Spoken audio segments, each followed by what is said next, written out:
ninkani waxa uu suura galay inuu dalkiisa ka badbaadiyo gaajo halis badnayd oo dili lahayd shacab lagu qiyaasay 100 milyan oo ruux maadaama uu la yimid qaab cusub oo cuntada qurmaysa loo karsan karo kadibna goortii la doono la cuni karo.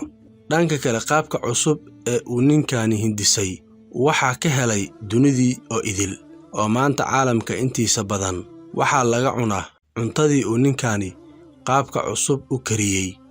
wuxuu Momofuku Ando ku dhashay jasiiradda yar ee lagu magacaabo Taiwan ee hadda looga cabsi qabo in ay Jayneysku ku duulaan maadaama in muddo ah fallaaga ku ahayd dowladda Shiinaha. jasiiraddani yar ee horumarka weyn ka gaartay dhanka tiknoolajiyadda ayuu Ando ku dhashay xilligii gumeystihii Japan. labadiisa waalid waxay dhinteen asigoo ilmo yar ah. waxaa soo korsaday oo soo barbaariyay labadii dhashay aabihii. markii uu Ando gaaray da'da 22 sano jir ayuu u safray dalka Japan wuxuuna gudaha magaalada Osaka ka samaystay shirkad yar oo soo saarta dunta iyo guud ahaan dharka. wuxuuna shirkadiisa ka helay xoogaa faa'iido ah. wuxuu kaloo gudaha magaaladani Osaka ka noqday nin ganacsado ah oo caan ah, laakiin waxa ku dhacay wuxuusan filaynin.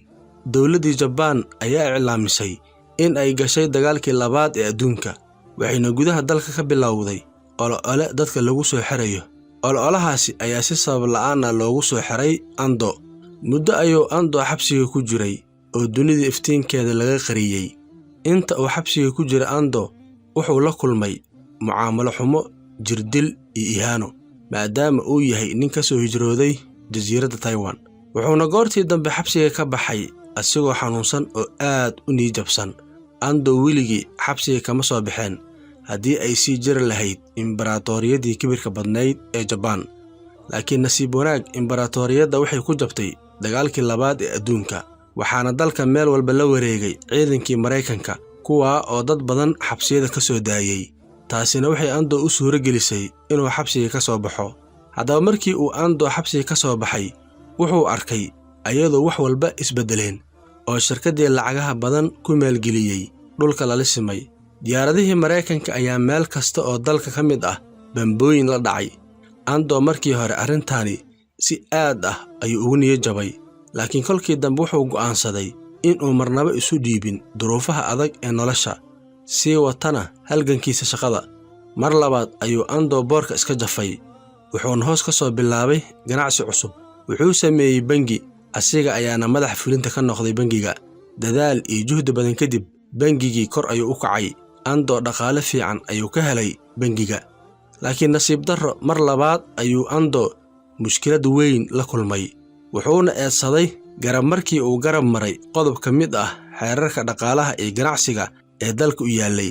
waxaa la soo saaray maxkamad taas oo Ando ku xukuntay xabsi 2 sano ah.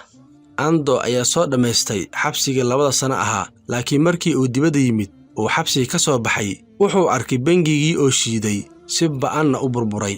waxaana bangiga burburkiisa sabab u ahaa maamul xumo iyo guud ahaan dhaqaalaha dalka oo iska liitay xilligaasi. dhanka kale magaaladiisii waxay ku burburtay dagaalkii labaad ee adduunka, waayo waxaa taarget ka dhigtay oo si xun u duqeeyay militarigii Mareykanka ee ku duulay dalka.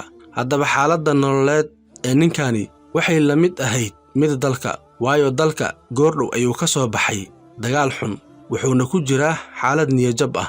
waxaa waddanka ka taliya dowlad kale oo shalay bambooyin nuclear ah la dhacday shacabka, waxaana shacabka ku adag in mar labaad noloshooda dib u bilaabaan.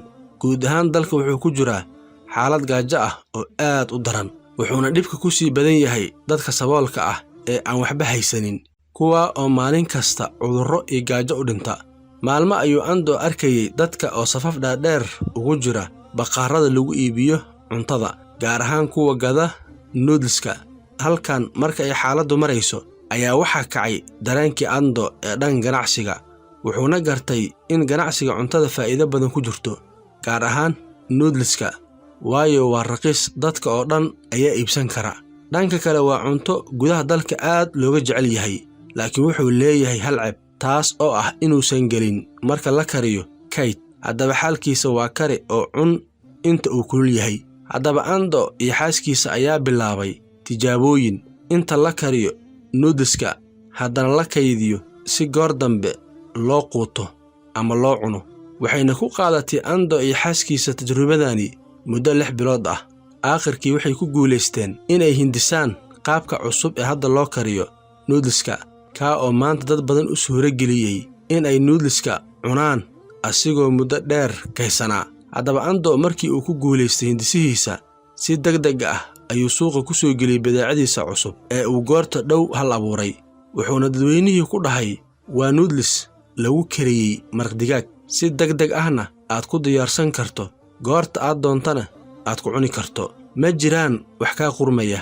Ando ayaa ka sheekeeyay sababta uu ku doortay maraqa digaaga, wuxuuna dhahay muslimiinta waa ka xaaraan hilibka doonfaarka, hinduugana waxay iska xaaraantinimeeyeen hilibka lo'da, laakiin labada diin waxaa agtooda xalaal ka ah midka digaaga. sababtaas ayaana ku doortay maraqa digaaga. 4 sano gudaheed ayuu Ando ku sameeyay hanti lagu qiyaasay $5 milyan. sidoo kale 4 sano gudaheed Ando wuxuu awooday inuu shacab malaayiin ah ka badbaadiyo gaajo halis badan. waxaa kaloo wax soo saarkiisa aad u iibsaday qoysas hantiilayaal ah. dhanka kale wuxuu Ando bilaabay sanadkii 1970 in uu badeecadiisa dibadda u dhoofiyo.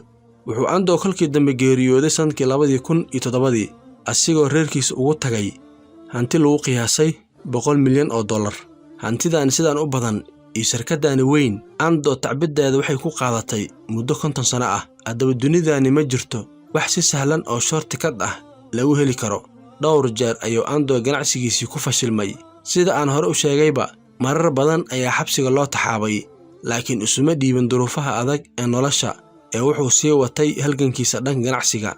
wuxuuna mar walba aaminsanaa inay imaan doonto maalintiisa si walba ay u soo daahdaba, isla markaana uu noqon doono qof guuleystay.